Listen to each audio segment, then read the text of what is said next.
Welcome to the Career Coffee Chat Show. My name is Erin Urban.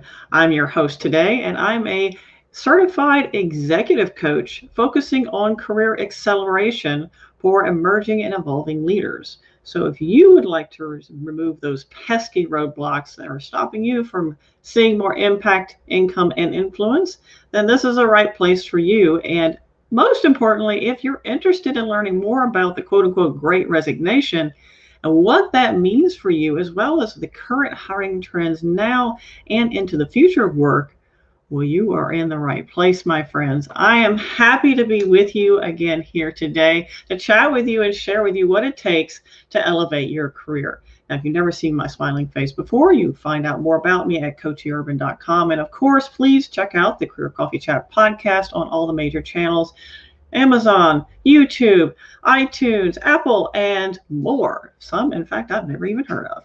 But most importantly, I want to welcome you to the show. So when you hop on, please say hi, say where you're from. I love to welcome you in. So come on in and join us for a great conversation. Don't be shy. Share your questions and give us a shout out. Tell us where you're coming from and what is your biggest question when it comes to the current hiring trends, how you can be seen, what your concerns are in the great resignation, whether you are looking for new opportunities or whether you are, like many of my clients, leaders who are now struggling with retention.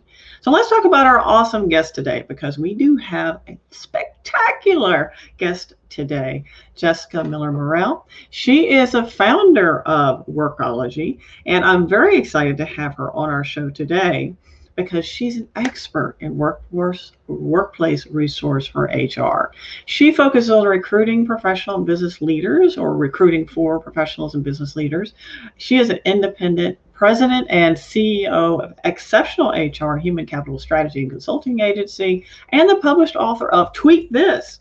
Jessica is listed as Forbes' top 50 social media power user, and because of vast industry expertise and knowledge, Jessica's professional opinions and expertise are sought after and sourced by publications and media, including The Economist, Forbes, CIO Magazine, CBS Entrepreneur Magazine, ACE SHRM, for those of you who are not familiar with HR, it's SHRMS, HR Magazine, that's SHRM's HR Magazine. I'm very excited to have her on the show because she knows what she's talking about. I reached out to her and said, hey, would you please be on the Career Coffee Chat show with us today and share with us your expertise and what it takes to get seen in this very challenging time, and what it takes for leaders to survive and what they should be focusing on when it comes to HR robust practices. I want to say hi to Linda tuning in this morning from Kingwood. And again, if you're just tuning in, please say hi, say where you're from, and don't be shy. Ask your questions. But without further ado, let's say hi to our most important guest, Jessica. Great to see you today. Thanks for tuning in. Absolutely. Thank you for having me on. I'm so excited to talk about this topic. Yeah. It's a very deep, evolving, I always have to say it's got breadth and depth. When you talk about that, we're talking about professionals' expertise. You say, we get breadth and depth. This topic has breadth and depth and keeps evolving.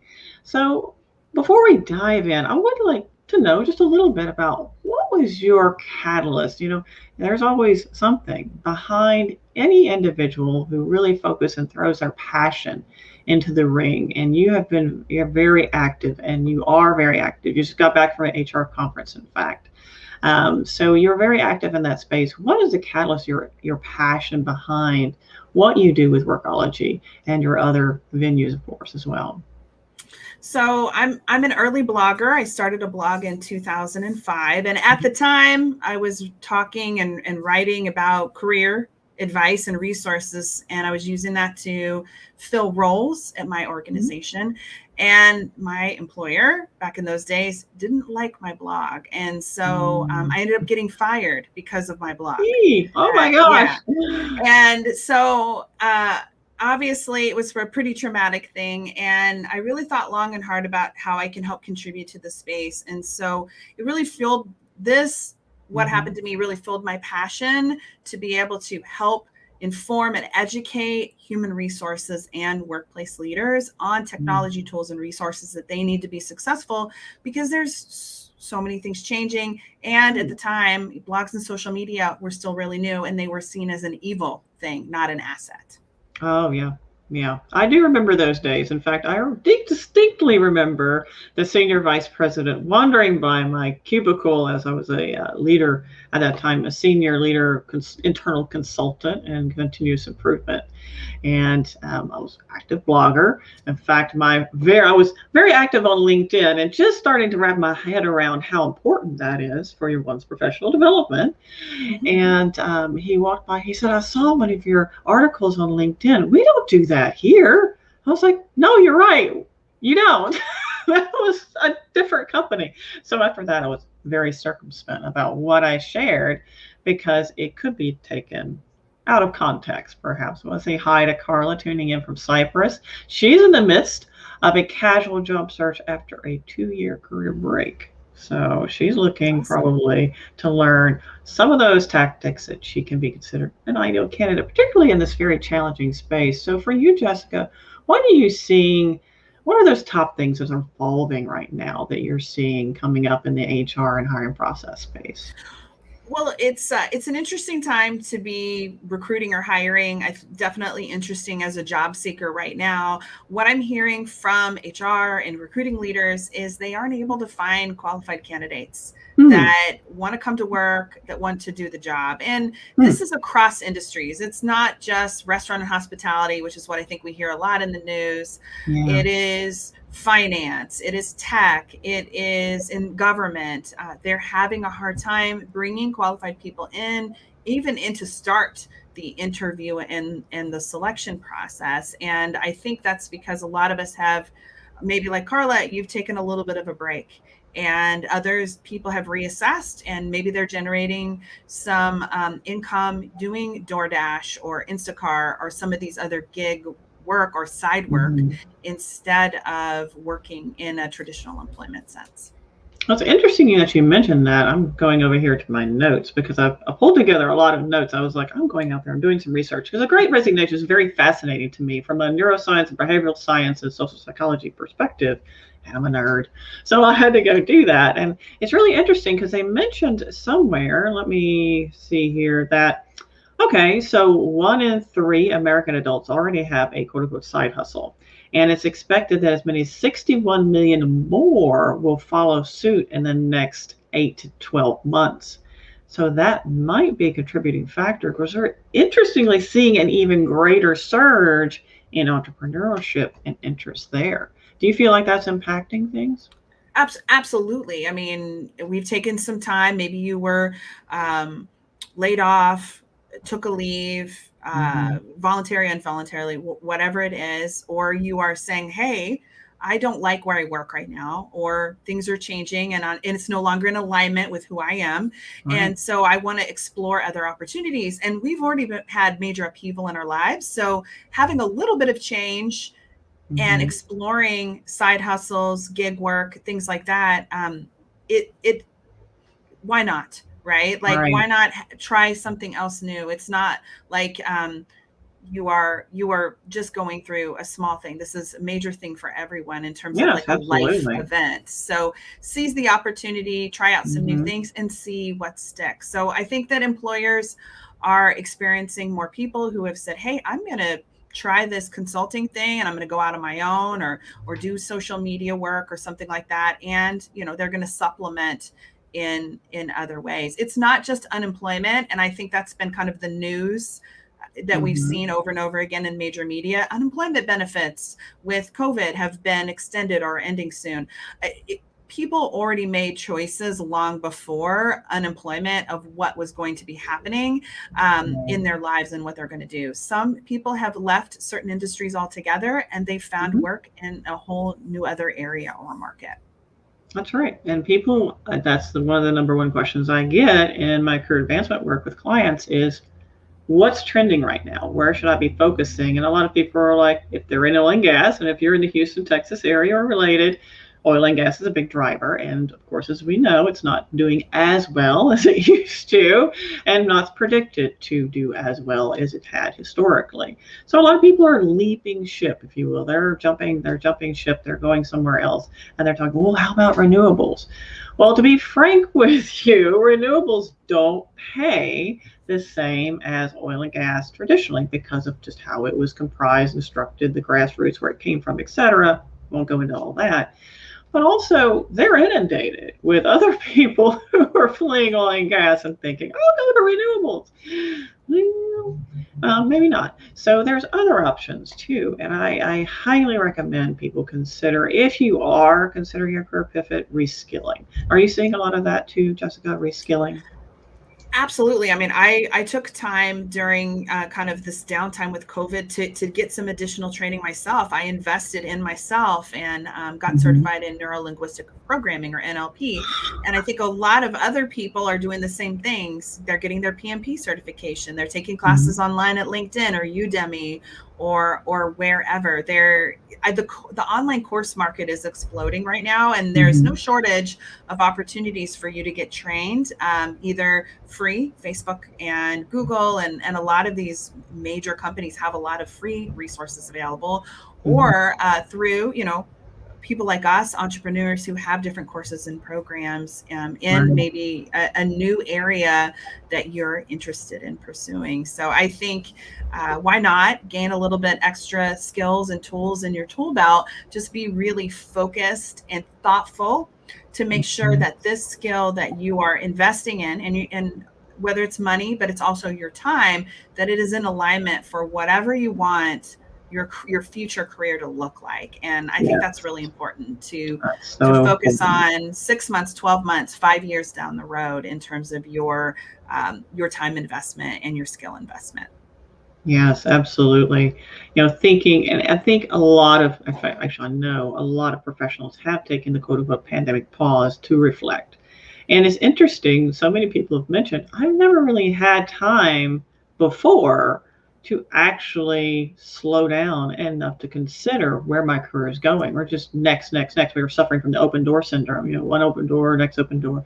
And then I get the mid-career crisis individuals who are like, I've just gone through one too many open doors, and I'm somewhere where I don't like what I'm doing, or I don't like, the team I work with, or what have you. And they need to make a shift. It can be scary. So thinking about how you can make that shift and reskilling and getting certifications based on where you want to go is great. I want to share, Hussein is tuning in. How are you doing this morning? Tuning in. He said the loss of jobs began with the pandemic as a tendency to work remotely in most fields. Certainly a lot was affected, especially those who did not have availability, that sort of thing. Therefore, I see that the time for innovation and showing the stock of experience must take its turn to eliminate the phenomenon of job loss and waiting for the opportunity. It's time to create the opportunity ourselves. He's very eloquent. I would say he sounds like an entrepreneur to me. That's a very entrepreneurial mindset. And I mean, I have been a business owner for over 10 years, and I love that. It can be scary, but also you are in control of your own future and your own destiny, and then you can make your own rules. And your corporate career, I think, can be that way too. Now is the time to really take pause and take stock. It's okay to slow down. And take some meaningful breaths and time to really consider what you want out of your career, out of your life, personally and professionally, for you, for your family, whatever that is, and then set a clear goal and expectation, and then milestones that you can work towards. Absolutely. We are 100% in agreement there. Good. 100% in agreement, because it's so important. And also want to come back to those people who are actively seeking opportunities. We've talked a little bit about the entrepreneurship was fantastic. I'm thrilled to see that people are, investing more in themselves and basically betting on their own expertise and confidence in that space, because that's fantastic. It's so important. And also for those people who want to get back into the market, I'm about to hit you with a real twister, Jessica. So are you prepared? I'm ready. I'm send it my way. I coach a lot of experienced and seasoned professionals. You know where I'm going with this, right? Mm-hmm. People who are 50 and over, struggling to get back into the corporate market.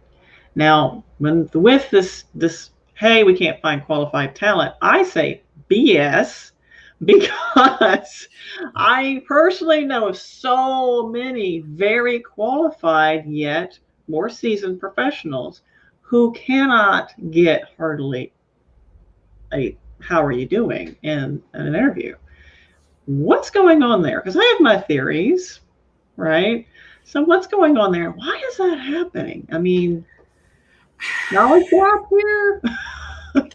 It could be a number of things. I think a lot of times organizations think that they need a certain kind of person and they have a certain experience and maybe age in mind. And so when they look at somebody with 20 plus years of experience on their resume or their application, they think and believe that that person is going to be either too expensive or is going to find a better opportunity in 12 months or 24 months along down the road. So I would encourage you to use your network to find opportunities, because you have, a face-to-face or some sort of IRL relationship with that person that you can build on, or come in as a consultant, maybe in a short-term opportunity that can move into maybe a full-time permanent position, or you can do some things to update your resume so you don't look like you're over 50, which I have a lot of feelings about.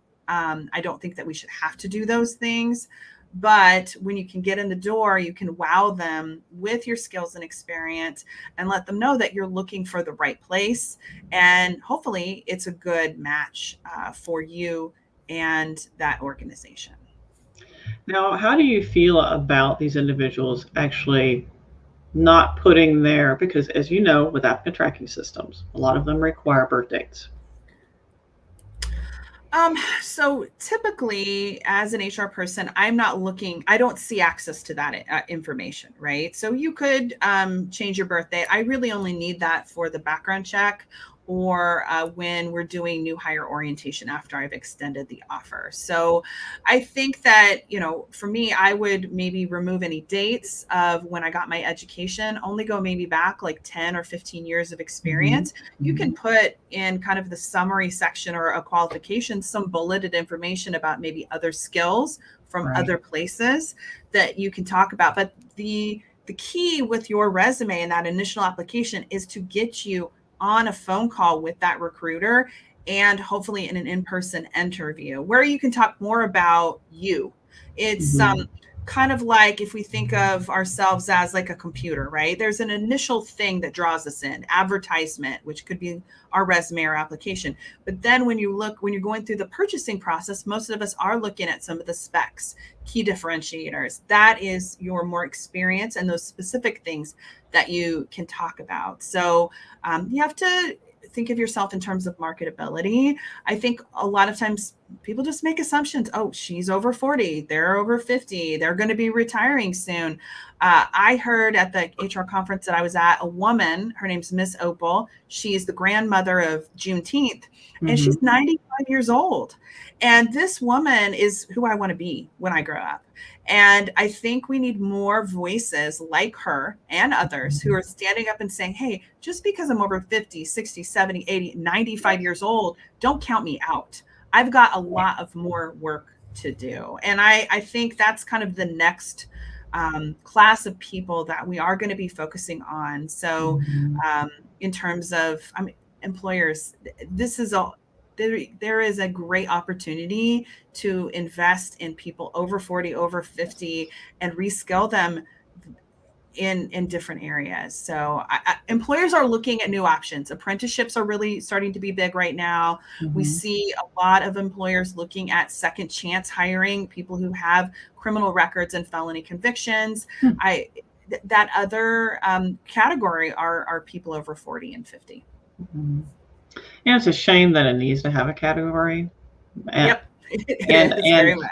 Yeah, I mean, we don't need to get on that soapbox because it's no point. I mean, we have to deal with what is at the moment. And It's very interesting because we have the knowledge gap issue in the U.S. particularly, and then there's this weird paradox where it's like, oh, well, you're over 50. Well, okay, wait a minute. You need someone to come in and bring up the younger talent and mentor and coach them.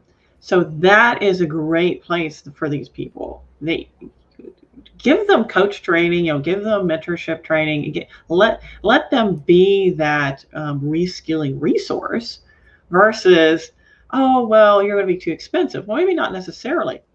And here's the thing I encouraged of some of my more seasoned professionals to do: call out the elephant in the room, because they're thinking it, right? They're thinking it. It's going through their mind. The hiring managers or potential supervisors, whatever you're interviewing with, they're thinking it. So how do you feel, Jessica, about just saying, I know this is probably on your mind. Let's talk about this, so you can know where my passion is. So, I mean, I'm a very transparent person, and I see Carla's note about too expensive is my theory. If I'm too old, then I don't want to work there. I totally think that if you're worried about salary ranges or being lumped in that category of being too expensive, you should explore as early as possible what range they are looking for and having those conversations. I don't know if I would position myself as, I know that I have a lot of experience and you might be intimidated, but I think there's some different ways that we can position your skills and experience as an asset. And I would focus pre-interview, pre-conversation with 4 or 5 of those, have prepared bullets, practice with a friend, your spouse, your coach, whoever, so that you can walk into that and articulate it exactly. One of the things that I see happening a lot in interviews is people bring their stuff with them. You might not know, Carla, that you might just feel comfortable with me in the interview, and you might tell me that you think that I might think you're too old, or you'll bring in something about an old boss. And then I'm like, ugh, this person sounds like they might be some drama or they have baggage. So you do want to have prepared conversations as much as possible, because I think sometimes we treat interviews like therapy sessions. At least I feel like a lot of people tell me all their things. And I want that as a recruiter, because I'm looking for things, and this is not going to be a popular opinion, but I'm looking for things to disqualify you from the job. Okay. At least in the initial phone screening, I'm looking for things that are flags, red flags, that you're not going to be a right fit. So if you're concerned about age or experience as being something that's going to keep you from getting to that next stage, you need to have very specific experiences and messaging planned for you to talk about it, because a lot of people bring in all their stuff. They tell me about their beliefs. They tell me about really how long they think they're going to be in the job. Or you might tell me that you're thinking about moving to Florida. And I might make the inference that, oh, everybody who moves to Florida is going to retire, right? So really think through and be methodical about those important key points you're going to talk about in especially that first interview, because if you don't get past the first, it's normally a red flag situation. Second and third, that's normally a culture fit or really experienced situation. You're getting down to the brass tacks of the job and where they see you compared to other candidates. Yeah. So do you agree then of being more in the first interviews, it's about likability, bringing your UVP, your unique value proposition, and really talking about how you're a great fit at that Absolutely. level. Do your research. Think about your differentiators, your key points. It's no different than any sales conversation I have with someone.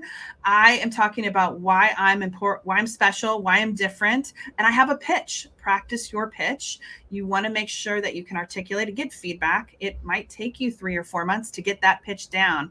You see startup founders, they pitch all the time, and they are practicing and working on figuring out what are those things that resonate with their audience, their buyers, their investors most. It should be the same way for you. So that's what networking is so great, because you can go out and practice your pitch. So get on the phone, talk to some folks. Don't use your interviews as practice sessions. These should be where you've honed the opportunity and you are ready to sell and explain why you are a great addition to the team and what you can bring to the table. Absolutely.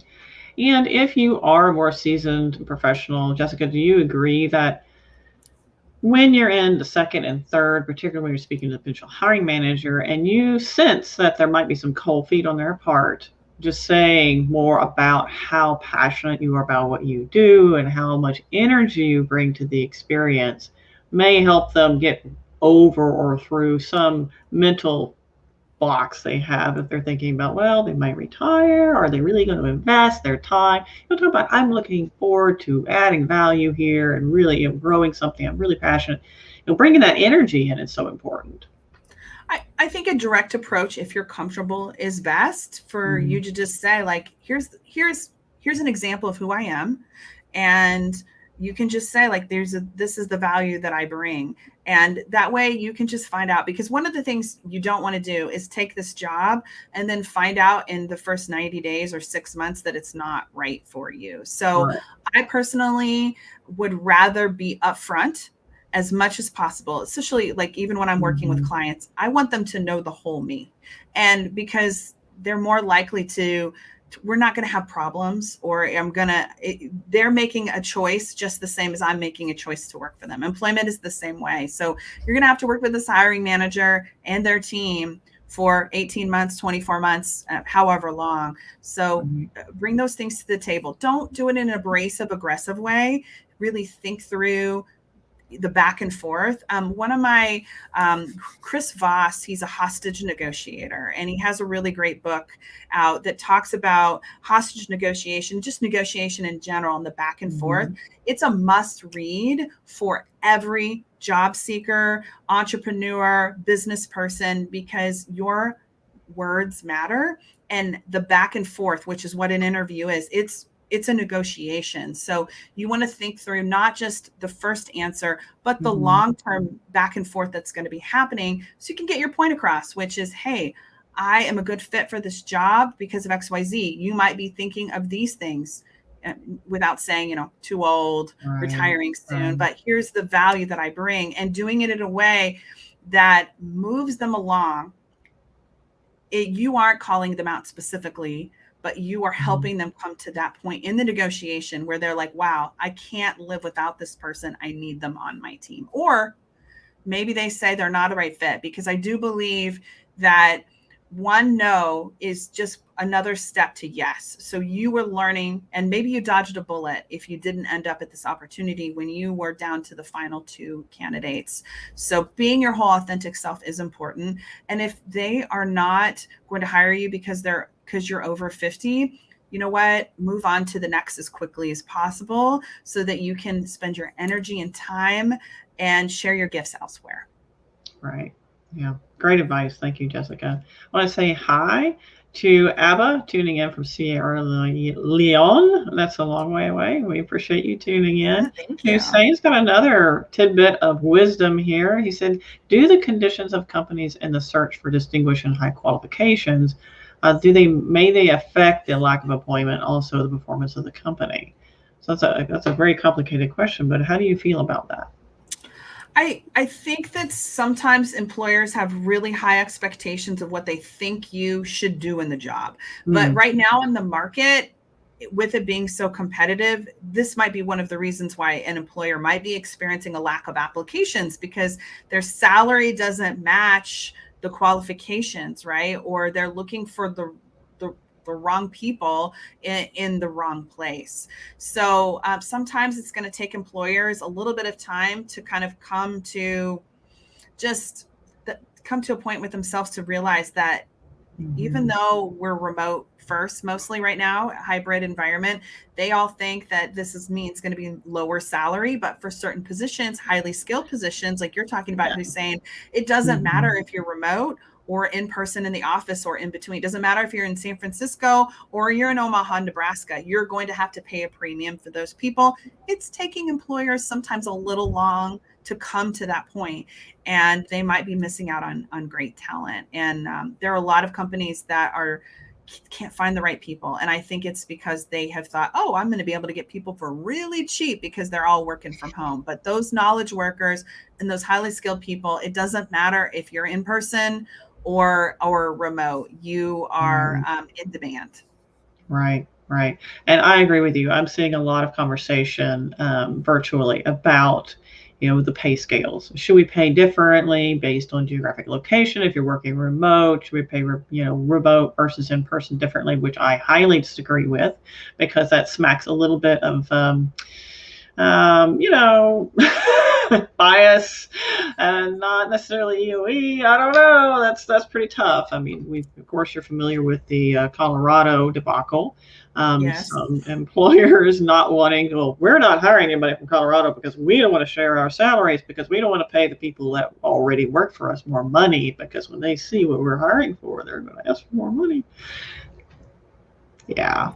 That's going to bite them, right? Because there is so many people who are leaving jobs and leaving open positions, increased stress and workload on the people who've chosen to stay. And it doesn't make for a great culture. So we're going to continue to see more people resigning over the coming months until things start to settle. I also think it's a great time, if you are currently employed and you're being underpaid, you need to go to your boss right now and say, hey, I need a raise, and here's why, and this is what I add to the table, and I need $10,000 more to be able to make this work, because maybe they've experienced some pains and they have had a challenge finding talent. They need to be adjusting their compensations with the market, and typically you don't see that with employees who have long tenure. Right? They might get a 3 to 5% pay bump, but maybe the market is dictating 15% right now. So hop on in, make a case for it, sit down, have a candid conversation, but be ready to start to job search if you need to, if that's what you really need, if money is your motivator here. Yeah. And I hate to say it, but I went on a little bit I did go on a rant before I left on vacation about the Great Resignation. I really started thinking about this. I was like, this has been a long time coming, to be honest. Absolutely. It's been a long time coming, and companies, sorry, suck it up, sunshine. You kind of put yourself in that position. You're not developing your internal talent. You don't have a robust talent development program. That's number one. You're not training your emerging leaders, so your mid-level managers who do have a lot of impact on the culture of the company. So you're not giving them access to coaching. You're not telling them how to people, which has a lot to do with it. So you have then toxic cultures, which are forcing people. I mean, that's, you've heard the adage, people don't quit their jobs, they quit their bosses. And unfortunately, in most cases, that is true. I mean, when I'm interviewing folks, with the consultation call before they start working with me, I hear that 9 times out of 10. So there's some validity there. And then we got that, and the unfair pay. I was like, wait a minute, I've been here 20 years. I was talking to a gentleman yesterday. I said, yes, when you leave, if you decide to leave your current organization, he's been there 25 years. Yeah, so you can expect at least a 25, 30% pay increase. Yeah, don't accept just a 5 to 7% pay increase. That's why I always recommend talking in ranges with people. So do the research in the market. They're going to ask, that recruiter's job is to find out how much you make so they can give you a 5% pay bump, right? And I don't want to talk disparaging on recruiters, but they're supporting a business, right? And profitability. So do the research in the market. If they ask you what your pay is, tell them that you're looking for, or based on the job posting, your acceptable range is 150,000 to 175,000. See if you're in the market for that. And then as you're getting more information about the conversation, you can decrease or increase that range and say, well, this turns out to be a lot more complex than I thought it was going to be. And based on that information, my salary expectation is 160 to 180. And that is totally okay to do. But as a recruiter, HR person, my job is to find out what you're going to be in, so that I can put you into a pay range. I have a range in mind already, and they have that information. But don't say 75 is what I need. Say 60 to 85. Right? Because when you think about negotiation, when you just give a number, you're locking into that one number. And you need to have the range to let them know where you need to land. But if you haven't changed a job in 25 years, you should expect, I would think, a large bump in pay. And the other thing I would say to job seekers, if you are in multiple offer situation, my sister's actually interviewing for a job right now. I hope her employer isn't on. likely know, but she has 2 interviews and she has an offer coming for one. And then she has a second one that she thinks she's in the final stages and she's expecting an offer. So use that to your advantage. That's a really great opportunity for you to increase your income very quickly. And I would think that you should be able to get, $7,000 to $15,000 more because you've had that second offer, because it creates competition. So what would you recommend in this situation? And anybody tuning in either now or later when you watch the replay, please don't be shy. Please pop your questions in the comments. If you have any questions about the hiring process or how you can position yourself wisely, we're here to help. But my question for you is, Jessica, that's interesting, but I did have someone reach out to me there in that current situation. They haven't gotten the second offer yet, but you have gotten the first offer and they're expecting the second offer. What does that look like? Because it's hard, right? You're like, oh, well, I really like this one, but I've got this one and that's good too. What do I do? Well, you want to accept the first offer, I would think. I mean, obviously negotiate for the best salary that you possibly can, because you are protecting you. And this isn't a popular opinion probably in HR, but I'm thinking of you as the individual. So if I was talking to an HR person who is in a job search, not HR who's representing a company. So I would say accept the first offer and then wait for the second, and then you can make a decision. So when that second company sends you an offer, you can say, oh, this is a little low. I already have another offer, right? And you can let them know what you want. Again, give them a range, or, and I would see, the worst that can happen is that you get a no and then you go back to the other offer, right? But it's just like the housing market. When there are multiple offers, people are willing to pay above asking. So put yourself into the same situation, but be smart. So you can be upfront and go, oh, that was a little low. I'm really excited about working with you, but I have another offer. I need to be in the $85,000 to $100,000 range, knowing that your offer is, let's say, 76. Okay. So you're already going to better yourself a little bit. And then whatever they say, honestly, wait till you get your offer letter, go back to the other place and say, hey, I have another offer. Hopefully they're your preferred, right? You don't want to go back and do this 3 or 4 times. You're going to have your offer rescinded, but you have one chance. So go back and say, hey, company number 1, I have another offer. They're offering me 88. You're my preference. It might not be money that you need at this point. You might want a sign-on bonus. You might want relocation. You might need a cell phone, right? Yeah. You might want to be fully remote. You have other things that you can ask for. So factor that into your decision and be real clear. You might want 2 more weeks of vacation. Now is the time to ask. Don't expect you're going to get all the things, but you have another signed offer in your hand for 86. You can say, I'm willing to accept an offer at 86 plus, I want an extra 2 weeks of vacation, or I would like a $10,000 signing bonus. Okay. Think about this way. And then you can leverage yourself and put yourself in the best financial position to do whatever you want to do personally, for you and your family, or professionally. I think it's smart, and employers and businesses are doing the same. They made a lot of hard choices this year, reductions in force, a lot of furloughs, layoffs, and things happen. Arm yourself with knowledge, be prepared for that negotiation, but it's totally acceptable. Just don't go back another time. I think 3, 4 one shot, and the employer is going to say, you are a problem. I can't deal with you. Rescind offer and go. But you're kind of gambling a little bit. But I think that in this current market condition, you will win. Yeah, I have heard some reports say that people being managers are more willing to negotiate now than they were even 2 years ago. So that's a positive note for professionals. And by the way, if you're a seasoned professional and you have 2-3 years, 2-3 years of vacation would be great. 2-3 weeks of vacation. Don't feel like you have to start over at ground zero.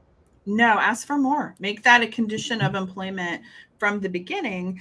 And then that way you deserve that time off. I have seen, in every industry and job's a little bit different, but I've seen some companies.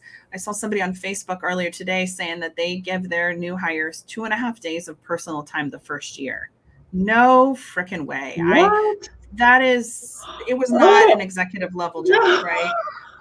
But you should be able to come in and say, I want 3 weeks right away. Mhm. And this is the salary that I need. But it's not just always about money. Maybe you want to finish your MBA or Right. No. have, remote. Get these Mhm. in your offer letter, because sometimes what happens is you change bosses and then you have this verbal conversation. It's not in writing with them. And then they're like, well, I can't help you there. Yep. So make I've had sure that that, happen personally. Yeah. yeah, I was make sure that's promised a in your offer 5% letter. salary increase because I was Mhm. coming in at a fairly competitive rate for what I did. And I was promised a 5% salary increase within 6 to 8 months. I did not get it in writing. I was a much younger person then. And guess what? It never happened. Yeah, even Never. if it doesn't have to be in the offer letter for something like you're describing, Erin. It could be just an email that says, hey, just recapping here, this is what we talked about. Mm-hmm. I'm willing to accept your offer, but I want some clarity. You said that I would get a 5% increase after a 90-day review. And then you have an electronic writing. You want to get them to respond yes, because then if you need to, you print that off, you bring it to your boss on your 90th day and say, hey, I'm just checking in to see where my 90th day review is. I'm really excited to get some feedback from you. And oh, by the way, I should be getting a 5% increase. And then if there's backtracking on that, you have electronic proof that you Mm-hmm. can go to HR or your boss's boss or whoever you need to be able to give them an opportunity to make that right for you. Right. Perfect. So for you, Jessica, what are you seeing? Some of the top trends, people who are seeking new opportunities, whether it be externally or internally, what are some things that they need to be aware of? We talked about having your unique value proposition. We talked about the interview process, but what are some other things that you're seeing people need to be aware of during their search, whether it be internal or external? I really think you need to have a plan of what your career trajectory is going to look like. And I don't mean a concrete in stone, because everybody's a little bit different. I thought I was going to be in HR forever. And then I started a blog and it completely shifted my worldview and my goals and plans. But for Mm-hmm. you to think 2 years and 5 years down the road and then have those milestones that you can work towards, it's also important to talk about those in the interview. So they might say, where do you see yourself in 2 years? The answer isn't, well, I want to be in your job or I want to be here with the company. You want to show them progressive experience. Well, Mm-hmm. I plan on getting my PMP certification and working towards that in the next 2 years.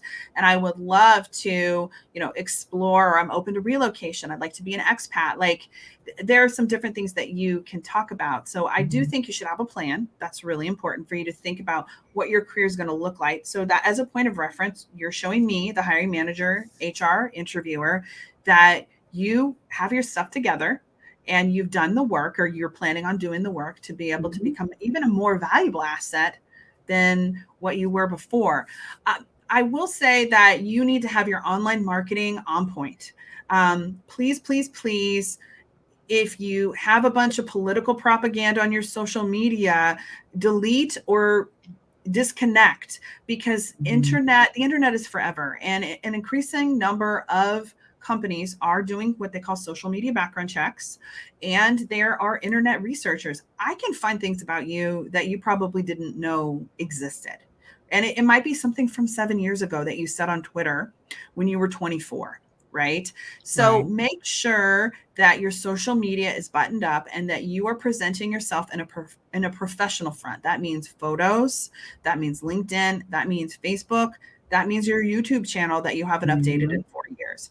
All these things are searchable on the internet. And the more resources that you have that paint you in a professional way in this picture, that is a must-have employee that's going to be an asset to the organization, the easier it is for me as the hiring manager or recruiter to say yes to you. And 30% of all hiring managers are searching for you on social, why they're Mm-hmm. interviewing for the job. So please have those things buttoned up. If you are not familiar with LinkedIn or these tools, that's where you work with a career coach or expert to help you turn these things around and really leverage them to your best of abilities. Right. So we do have someone that's tuned in who does have a little bit of a checkered past, according to this I individual. see. They're tuning in from YouTube, not from LinkedIn, and they did ask, okay, so if I do have a less than traditional background, let's just say, what do I do if I want to go into more of a staid type of career, such as, reporting on public media or something else? What do I do? How do I handle that? Do I go back and erase everything, which would be very challenging to do? What does that look like? How do you approach that? And can you even approach that? So, this is a toughie. You're throwing me the tough one. So you probably have a stage name. I guess I would do a pretty deep dive forensic search into what is being said about you. Was your stage name, if your was used interchangeably with your name, and you might want to consider changing your name. So you might want to consider, like, for example, I'm hyphenated. So I'm Jessica Miller-Merrell. There's only one of me. But if I had something on my background, like you're describing, that I didn't want to spotlight, I might go ahead and change my name legally to Jessica Miller. There are a million Jessica Millers. So being able to find or to know, now this might be uncovered during the background check process, but typically for the background check, we're only looking for criminal convictions, felonies, misdemeanors, that sort of thing. They're not doing all the research. So that would be my recommendation, is maybe you do go to court, invest some money in a legal name change, pick something that is similar but not the same, for something like that. Now, I'm not saying that you shouldn't not disclose your employment, depending upon how far away it was and how comfortable you feel with your employer. So you'll have to make that judgment, but at least get yourself into the position where you can talk about your skills and experience and qualifications. And then once you've built that relationship, you could say, oh, by the way, this is something that I feel comfortable sharing with you. Right. So great advice. Thank you for that, Jessica. And that did bring up a really quick question for you, because I do have some professionals who are concerned, okay, in the background check, what are they going to look for? Because I put, February of 2019 instead of, it was, January of 20. There was actually a 2-month gap there. I kind of filled it in so it didn't look so bad, or it was 3 months and it was, that sort of thing. Is that something they really look for, or is that done differently? I think it depends on the organization, and also depends on the level of position. There are some high profile cases where executives or CEOs have listed degrees or experience that they don't have. So just know that they could, they have the right to revoke that offer if you did make some adjustments. But in general, work verification is not super common.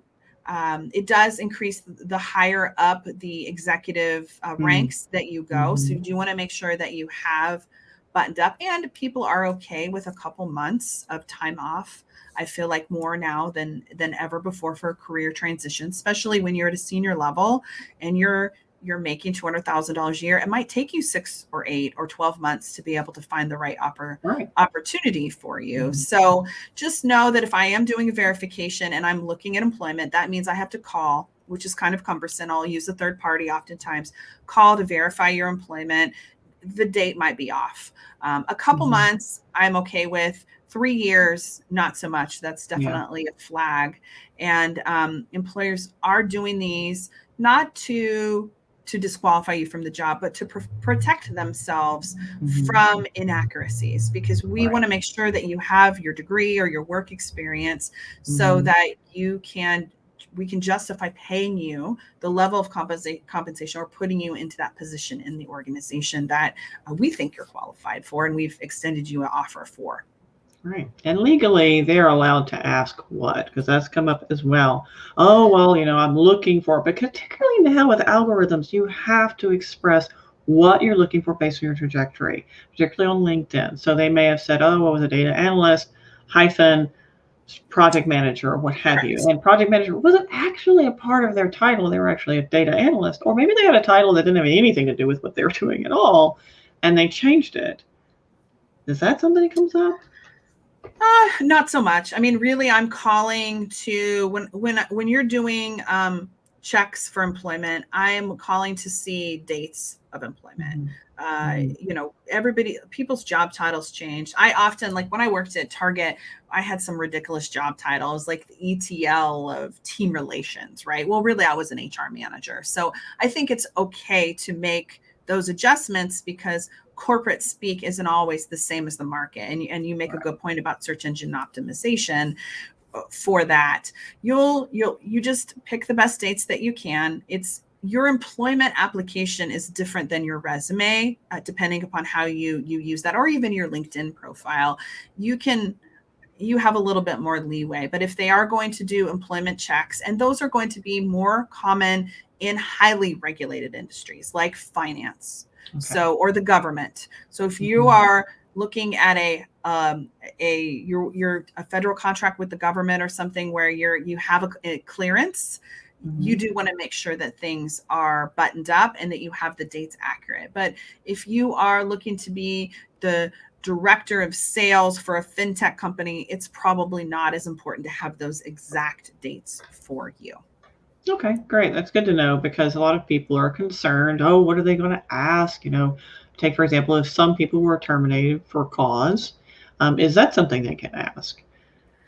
They can ask that, but normally I think you should work on your responses for this type of situation because as an employer, I might be asking that because I want to see your reaction, put you in an uncomfortable place, and then try to get some truth from the situation. So you can say it wasn't the right fit for me. I had some personality conflicts or the job didn't meet my expectations. There are ways to position a involuntary termination. I've been fired from a job, and it's the best thing that ever happened to me. I wouldn't be talking with you today. It was because of my blog, and I didn't talk about it for a really long time because there's a lot of stigma around being fired, but it happens to more people than you know. Most employers aren't going to ask. They're just going to say like, hey, why didn't it work out for you? And you work on your script, your messaging to say why it wasn't a good fit. You don't want to negatively disparage, but you want to give them enough information so they feel satisfied so they can move on. You want to paint yourself in a good light. Right, absolutely. I mean, I was fired from my very first job I had held ever. Talking about traumatizing. And of course, as a young perfectionist, that was terrible. And it was because back then and the it was mid 90s, I think it was. Work clicks. I didn't click, so they fired me because I wasn't a part of their little clique. That's okay. Yeah. And back then it was okay. Oh, sorry, you don't go out to drink with us after work. Yeah, that's not the right place for you anyway. Yeah. Yeah, it was not. I don't like the politicized kind of clique environment. It's not one that I have ever really fit in. And being in HR, normally you aren't in the cliques anyways, because next week I might be investigating that clique for discrimination or some employment situation. Right, exactly. So Hussein asked, in Saudi work contracts, and the list of workers after the end of contract. Oh, so basically this is a non-compete. So a lot of them, it's a non-compete. So for them, maybe 2 years and a competing company in the same activity, in addition, apparently for them, in existence of a penalty for disclosing the secrets of previous company. So that's, obviously non-disclosure of oh shoot, my brain is still on vacation. I mean, I'm not a Saudi employment attorney, so I would say get with an attorney to understand, because here in the US and in Texas where we're at, non-competes are not really, they're more just going through the motions. Employers can't really enforce those. And especially with the digital world that we work in, they might try to have you sign a non-compete, not just for the state of Texas, but for the whole US, which isn't reasonable. And as case law has not yet caught up to the current situation that we're in with COVID. And on the regular, I will negotiate my non-competes and non-disclosures. I had one not that recently, but at least read them. Number one, read what you're signing. Absolutely. It's okay to say, hey, I need to let my attorney look at this to review. And it might just be you send it to your mom, whatever. Just have another set of eyes take a look, and you can ask or suggest revisions. I had one that came through that said I couldn't work with these certain type of companies. It was an international company, and they said you can't work in these industries for a period of 3 years. And I'm negotiating some work with them. We just finished up, and I said no. I already work with some of these companies, so I want to disclose that to you. Number one, and I don't feel comfortable signing this, so you can get with your attorney to make some revisions, right? Legal Shield or something like that. They provide a lot of low cost resources where you can get some advice. I just sent them a copy of my NDA. It was a mutual NDA. I sent it to them electronically and they were okay with it, and they signed. But it's okay to give yourself time to review those materials. The offer letter is a contract. Your non-disclosure, non-compete, you can say like, hey, I want to have somebody else take a look at that. And as an HR person, I'm going to say, oh, I don't want you to do that, but okay. But they're really not enforceable in general across the board. Again, I'm not an attorney inside of the U.S. Most of the time for me, we have people sign non-competes more as a scare tactic, just to keep salespeople from taking their book of business with them to their next employer. So I might have an attorney send a letter afterwards, and after they left, if they went to a competitor, just to say like, oh, by the way, you did sign a non-compete. But that was more just to ensure that it was just, again, a scare tactic. We did never actually do anything with it. That might be different in your experience. All right. So before we wrap up, and thank you, by the way, Jessica, this has been fantastic. Sure. I hope all of you tuning in now, and for those of you watching the replay or listening to the podcast later, I hope you enjoy this because it's been very interesting, informative, and insightful. And before we wrap up, I would like to focus again back on what we call the quote unquote great resignation and where we're looking for that to go. And what are some of the things that we can perhaps keep in mind because we have so much talent leaving companies? One of the concerns I have as someone who's coaching leaders, for example, is that attrition has a cost of knowledge being left and not transferred. And that's kind of scary.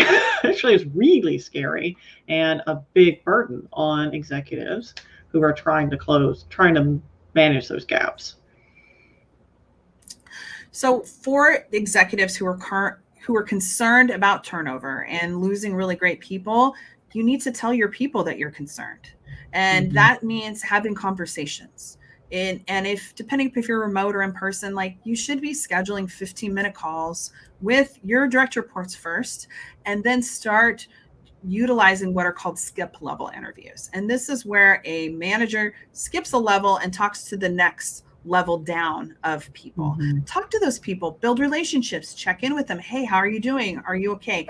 If you are really concerned about losing your people, you need to talk to them. But most importantly, you need to listen and then make meaningful change. If they give you a recommendation that says, hey, I don't ever hear from you, I'd like to talk to you more often, you then need to take this feedback and do something. Not talk to them all individually every month or every week, but say, hey, maybe I'm going to do a monthly Zoom call where I invite all my direct reports, and we answer questions. Submit your questions in advance and I'll answer questions. Build those relationships, but it has to be intentional. And then when you do make that change, so you listen to that feedback, you implement this Zoom call for your direct reports, you need to tell everybody what you're doing and why. So there's a story behind it, which says, hey, employees, I had some skip level interview meetings with some of you. I listened to your feedback, and here are some changes that I am making as a result of these conversations. I value you so much that I'm going to invest my time.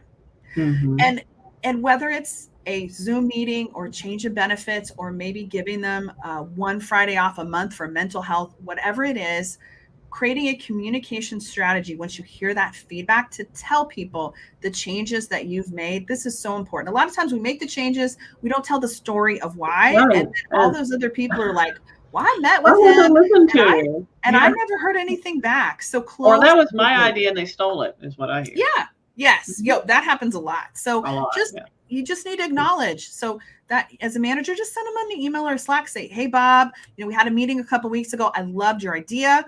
We're having a meeting in a couple of weeks. And I came up with this idea because of you. That person is going to feel so valued and excited that you listened and executed on that. And I think that's the biggest disconnect between executive leaders and employees, is just that communication, or they don't feel like they're heard. So spend some time and then let them know that you've listened. That's the beginning of creating a great culture where people want to stay in your organization. Make the culture so great and your relationship with them, that trust building, so awesome that it is a risk, even for more money, for them to, when they leave, it's not worth it. Because what if I end up with another person that's my boss or my boss's boss that I don't like? Right. It's interesting you mentioned, that part of it, that culture part of it, because that's bigger than money. Yes, money is important. Absolutely. Equal pay, correct pay, leveling that paying field, if you will, that is so important.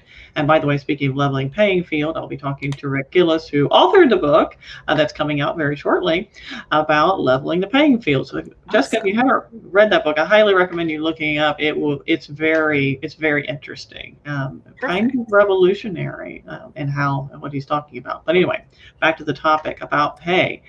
People are actually saying, let's see. There was an MIT Sloan Management Review. Liz Fosselin, I probably mispronounced that, head of the content at Humu. So that's Humu is a company that uses data to help make employees happier in their jobs. They dug into the numbers. What do the numbers say about the root cause of why so many people are leaving their jobs? First, she confirmed that your experience has probably already told you burnout is rising and is likely to spike even higher in the coming months.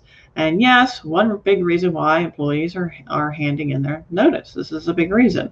She also says that people are experiencing a lack of quote unquote meaning. So they're not receiving emotional support. They need to thrive and they feel like they're stretched too thin.